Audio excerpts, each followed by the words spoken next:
Assalamualaikum warahmatullahi wabarakatuh. Alhamdulillahilladzi hadana li hada wa ma kunna linahtadiya laula an hadanallah. Asyhadu an la ilaha illallah wa asyhadu anna Muhammadan abduhu wa rasuluh. Allahumma shalli ala Muhammad wa ala alihi wa ashabihi wa man tabi'ahu bi ihsan ila yaumiddin, amma ba'du.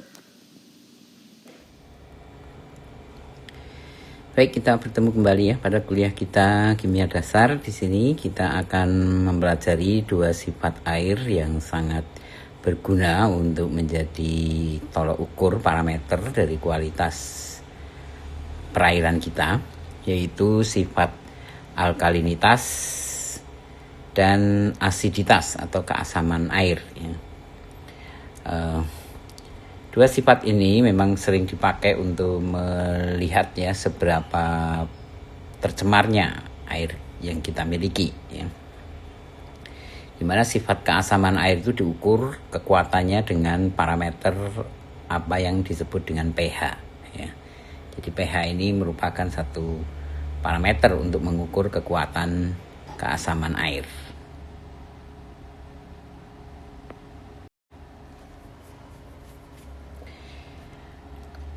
Air yang tidak mengandung bahan pencemar, ya disebut berarti air murni di sini ya, air murni yang tidak terpapar polusi ya, umumnya memiliki pH netral ya, yaitu antara 6 sampai 8 ya. Jadi pH netral itu adalah sama dengan 7 ya.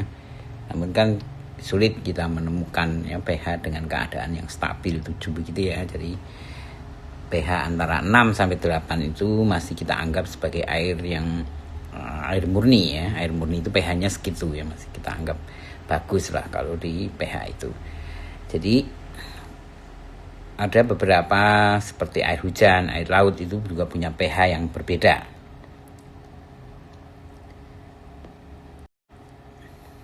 Dalam kondisi tertentu pH air itu ketika air hujan ya bisa sampai 5,6 ya. Air laut bisa 8,1 ya, berarti di atas dari pH air murni tadi 6 sampai 8 ya, di luar ring itu ya.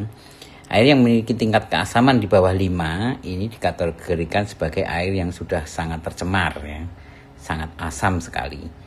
Sedangkan pH air di sini dapat kita ukur menggunakan alat yang disebut dengan pH meter ya.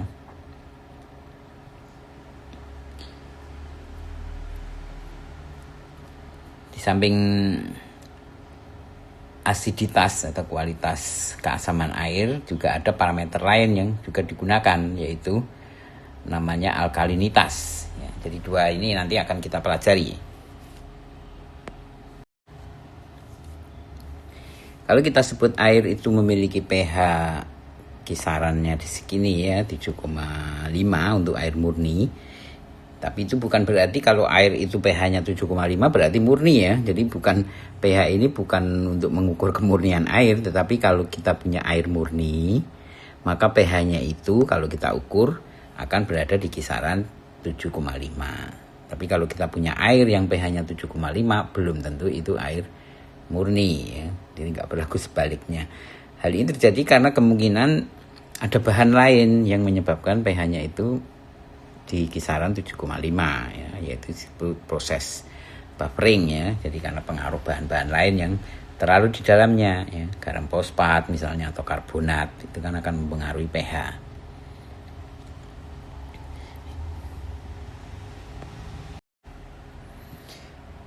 Sehingga untuk menguji kualitas air ya akibat adanya senyawa lain ini, kita harus lakukan uji alkalinitas ya, atau uji asiditas ya. Uji alkalinitas ini tentunya ya bertujuan untuk mengukur banyaknya asam yang dibutuhkan ya untuk mereaksikan seluruh senyawa basa. Jadi karena ini uji basa ya, alkalinitas yang ada di dalam air ya. Jadi alkalinitas itu airnya pH-nya atau basa sifatnya, maka kita titrasi dengan asam. Jadi asam plus basa ya, nanti akan menjadi garam. Ini netral ya. Jadi memang ini uji basa ya kita gunakan asam. Kalau uji asam berarti kita gunakan basa nantinya. Jadi ini memang dua sifat yang harus kita sandingkan dalam pengukuran kualitas air.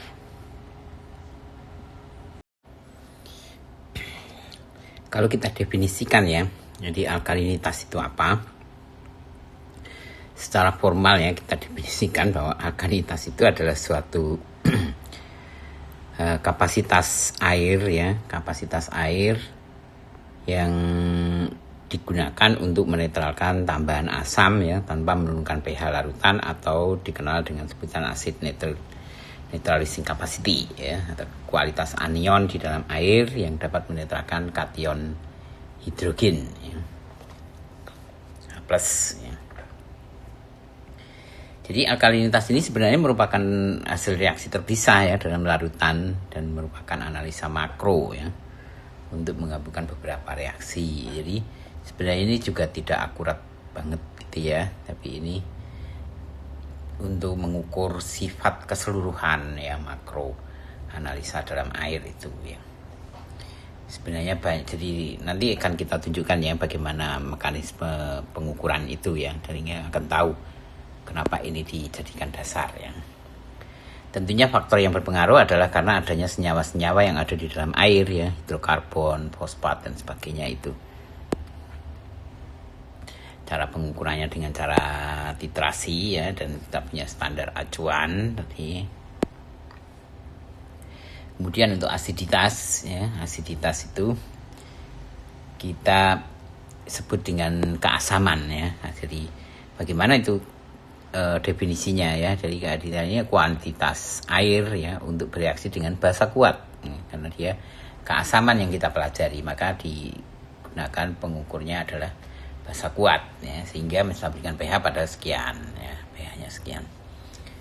Jadi sebenarnya pada dasarnya asiditas itu bukan hanya pH ya, jadi asiditas itu dipengaruhi oleh dua komponen ya. Jadi asiditas itu dipengaruhi oleh dua komponen di sini. Jadi ada dua komponen yang berpengaruh. Apa itu?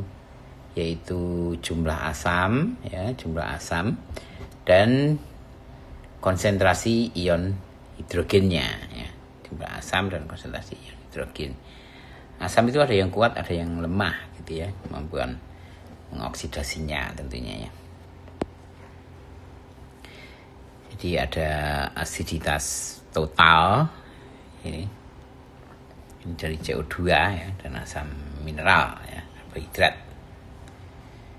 Jadi kalau asam CO2 itu sebenarnya termasuk komponen yang normal ada di dalam air ya.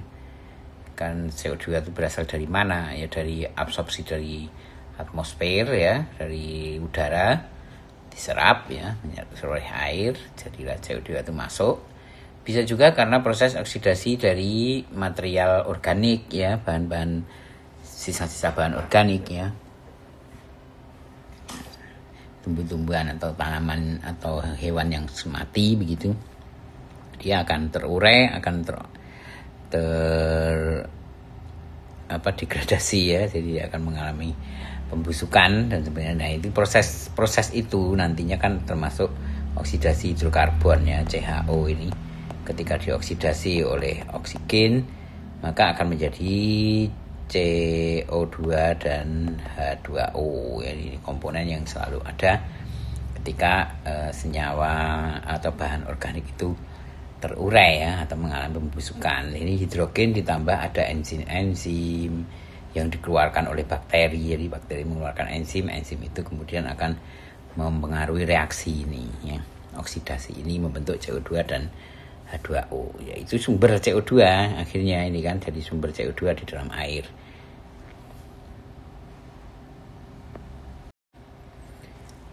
Sedangkan kalau kita sebut dengan asiditas mineral itu berarti disebabkan oleh adanya asam dari mineral ya. Nah, ini dititrasi juga caranya ya, dengan titrasi. Asiditas mineral ini dalam air biasanya berasal dari limbah, kalau ini ya dari limbah metalurgi pengolahan logam, dari materi organik sintetik ya, dari buangan tambang, hidrolisis garam logam dan sebagainya. Jadi merupakan dari activity ya, karena mineral berarti kan aktivitas makhluk hidup, manusia atau makhluk hidup.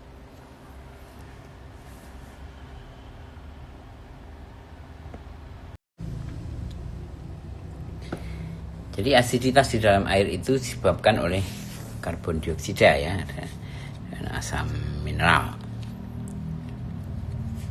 Nah, menunjukkannya dengan apa ya? Dengan pH tadi. Ya. Beberapa alat yang digunakan ya untuk alat percobaan atau mengukur tadi. Ya, ada senyawa larutan yang dipakai, ini basa kuat, ini asam kuat ya. Jadi kalau untuk mengukur asiditas maupun alkalinitas ya. Kalau alkalinitas kan kita mau mengukur sifat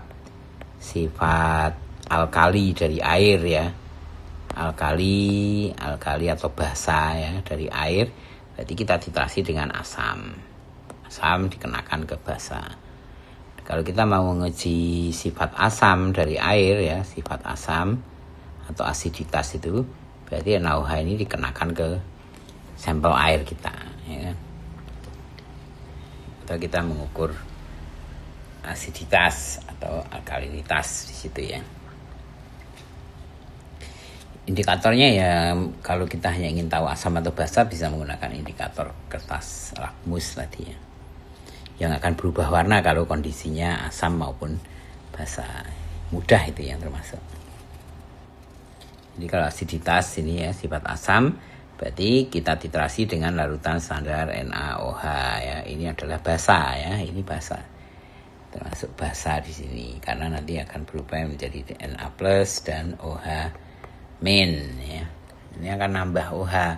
Kalau di air ada H2O menjadi H+ OH min, ini kalau ada NaOH berarti ini OH minnya bertambah ya kan. Kalau OH minnya lebih besar daripada H+, berarti nanti pH-nya akan lebih dari 7 ya, naik menuju ke arah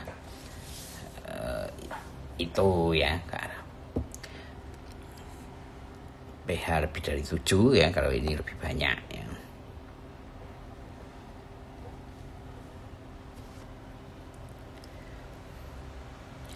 Jadi ini proses pengukuran asiditas atau asam itu. Nanti akan kita lihat ya cara analisisnya seperti apa.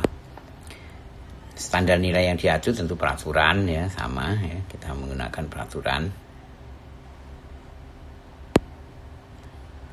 Nah, analisanya itu seperti apa ya? Kalau kita lihat secara detail ya, seperti apa sih analisa itu atau bagaimana sih peristiwanya ya?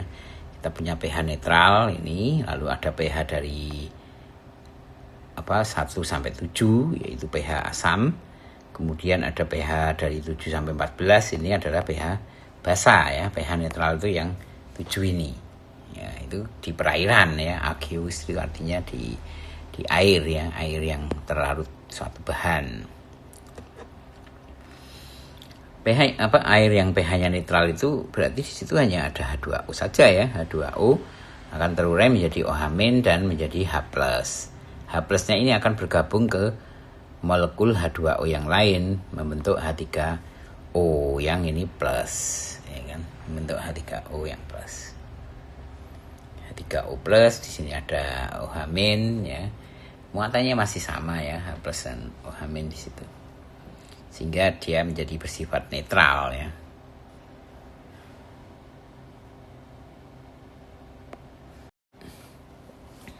Jadi gambarannya seperti ini ya, kalau kita bandingkan ini ion H3O atau H+ di sini ya, H+ yang terikat oleh H2O ya. H+ yang terikat oleh H2O ini kan terikatnya, atau H3O itu. Kalau kita bandingkan dengan jumlah OH- yang masih tetap sama ya, berarti ini berarti pH-nya adalah di pH netral ya, sama dengan 7. Nah, sekarang kalau misalnya air itu diberi HCl, HCl-nya asam kuat ya, salah satu asam kuat. Tentunya HCl itu akan terurai di dalam air itu menjadi ion-ion yaitu Cl- dan H+. H+-nya ini tentu akan menambah H3O plus ya, jadi H+-nya akan menambah H3O plus. Lalu OH-nya bagaimana? OH-nya ya sekarang kalau diperbandingkan jadi H3+ nya lebih banyak dari OH-nya karena ketambahan dari H+ dari HCl tadi, ya kan. Karena awalnya kan kita punya H2O menjadi H+ dan OH- begini ya. Lalu H+ ini kan bergabung menjadi H2O plus H+ ini akan menjadi H3O plus 1. Tapi kan ini jumlah ionnya masih sama ya. Jumlah ionnya ini 1, ini 1, masih sama. Karena berasal dari air ya. Nah, kalau ada bahan lain misalnya HCl begini, berarti kan dia ketambahan di samping teruraian ini. Tentunya kan reaksi ini bisa bolak-balik lah istilahnya ya. Kemudian H+ ini bisa masuk ke H2O yang lain ya, di luar yang diikat ini. Berarti kan nanti membentuk H3O di sini ya, membentuk H3O plus. Berarti kan bertambah ini ya. Ini yang dari keseimbangan air tadi, ini bertambah karena ada penambahan HCl ya kan. H3O-nya jadi lebih banyak. Jadi kalau H3O itu lebih banyak dari OH-, maka dia bersifat asam jadinya. Jadi ilustrasinya seperti ini. Jadi bobotnya ini jadi lebih banyak.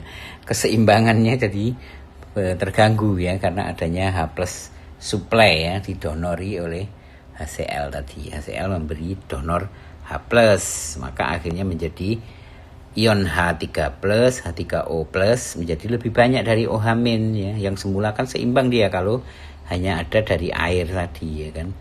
H3O+ ini menjadi tidak seimbang lagi dengan OH- ya. Karena ada tambahan dari H+ yang dari HCl tadi ya. HCl mengirim H+.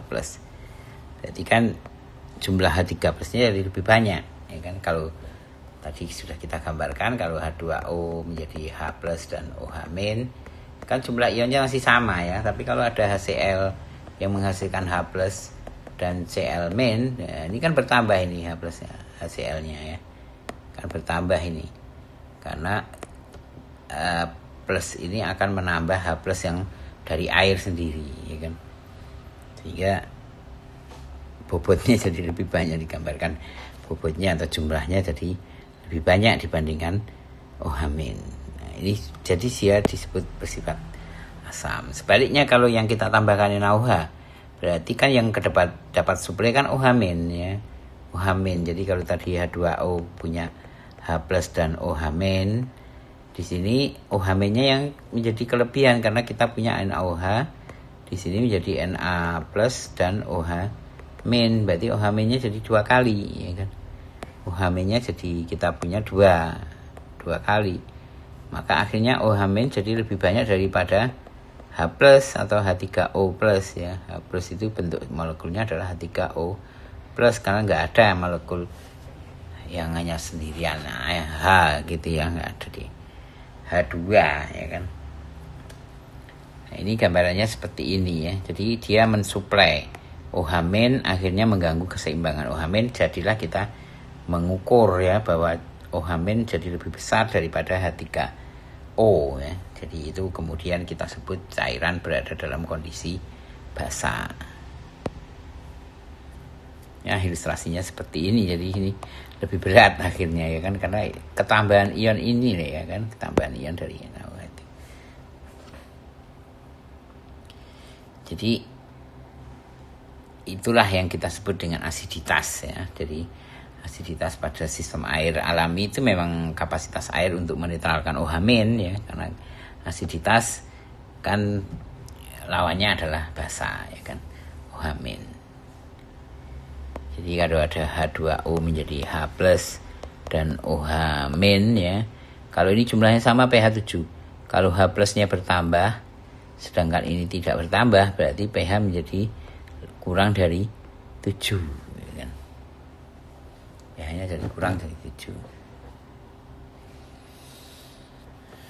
Nah, asiditas ini banyak aja sumbernya ya, dari larutan volatil, dari alami ya, dari mineral menetralisir OH- ya. Asiditas ini kapasitas air untuk menetralisir OH-. Asiditas itu juga asam lemah seperti H2PO4, CO2, H2S, protein, asam lemak yang lain, dan ion logam asam terutama besi ya. Fe2O3 ya.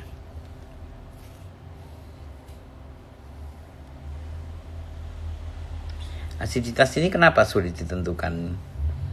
Asiditas ini dibandingkan alkalinitas ya, asiditas ini lebih sulit ditentukan karena adanya gas ini ya, gas CO2 dan gas H2S yang mungkin terlarut dalam air, tapi dia itu sangat volatil ya, mudah hilang. Jadi kalau diukur nanti hilang, kan jadi berubah ya kan, padahal ini sangat berpengaruh kepada pH ini. Ya kan, tadi sudah kita terangkan bahwa CO2 ini berpengaruh pada pH. Nah, prinsip dalam analisis asiditas ini ya, jadi CO2 asam mineral dan asam dalam air dinetralkan oleh larutan standarnya basa yang digunakan untuk menetralkan. Karena yang kita ukur keasaman kan diukur dengan dinetralkan dengan basa.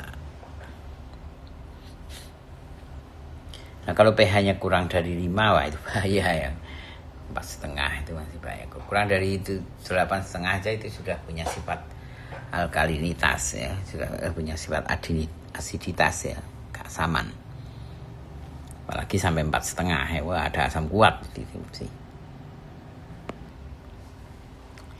Ada dua cara ya untuk menentukan asiditas itu, dengan tadi titik akhir fenolftalin, kemudian asam mineral bebas ya bentuk H+, CO2 dan HCO3 ini ditentukan dengan titrasi. Jadi titrasi itu untuk menentukan titik akhir dari methyl orange tadi ya.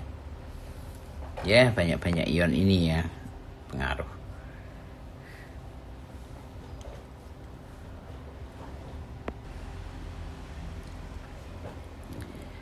Bicara tentang alkalinitas ya, adalah menunjukkan konsentrasi basa ya, atau bahan yang mampu menetralisir asam ya. Kalau basa itu kan untuk menetralisir asam, makanya konsentrasi basa atau bahan yang mampu menetralisir asam, maksudnya ya basa ya kan. Bahan yang mampu menetralisir asam itu kan ya basa, yang bisa menetralisir asam adalah basa. Sebaliknya yang bisa menetralisir basa adalah asam. Jadi alkalinitas ini terdiri dari ion-ion bikarbonat misalnya, atau karbonat ya, CO3, atau hidroksida OH-, dan senyawa lain yang menyebabkan air menjadi bersifat basa, tapi hanya sedikit dalam air ya, sehingga dapat diabaikan.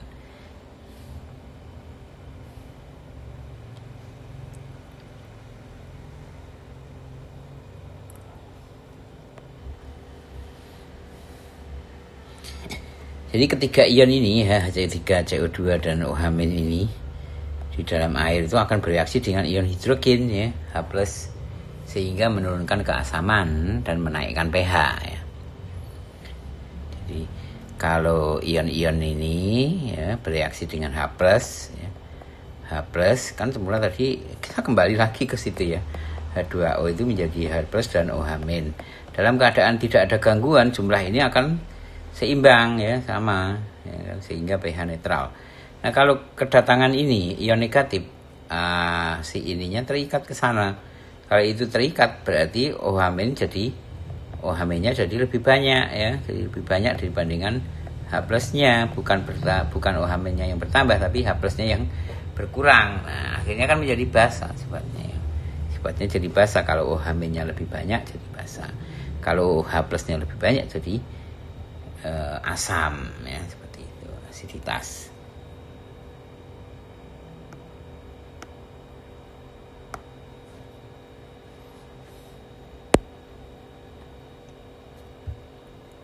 Kalau kita punya ion ya, bikarbonat atau ion karbonat seperti yang kita gambarkan, atau ion hidroksida OH-, ini basa atau asam ini? Ini basa atau asam? Ciri-cirinya itu dilihat dari ini ya. Kalau negatif itu ya, berarti kan nanti dia akan mengambil H+ ya. H+-nya akan direduksi oleh itu. Kalau ini terambil berarti OH-nya akan menjadi lebih besar dibandingkan H+. Nah ini akan menjadi sifat apa? Basa ya. Sekarang kalau kita punya peraturan kayak SNI nomor sekian ya kan, tentunya peraturan itu juga punya prosedur ya, ujinya bagaimana, dia pasti punya cara ujinya. Jadi ini bisa dipakai ya tentunya kalau kita mau tahu cara pengujian itu berdasarkan SNI sekian, ya cari dokumen SNI-nya. Nanti di situ dia sudah menerangkan ya bagaimana cara mengukurnya. Dan yang sesuai dengan itulah yang diakui ya cara mengukurnya. Kalau menemukan cara lain ya belum diakui ya nggak diterima. Nah, di sini hampir sama ya, ada alkalinitas total, ada alkalinitas phenolphthalein ya kan. Nah, seperti itulah ya sifat keasaman dan sifat basa dalam perairan air ya. Baik, semoga bermanfaat. Kita akhiri. Assalamualaikum warahmatullahi wabarakatuh.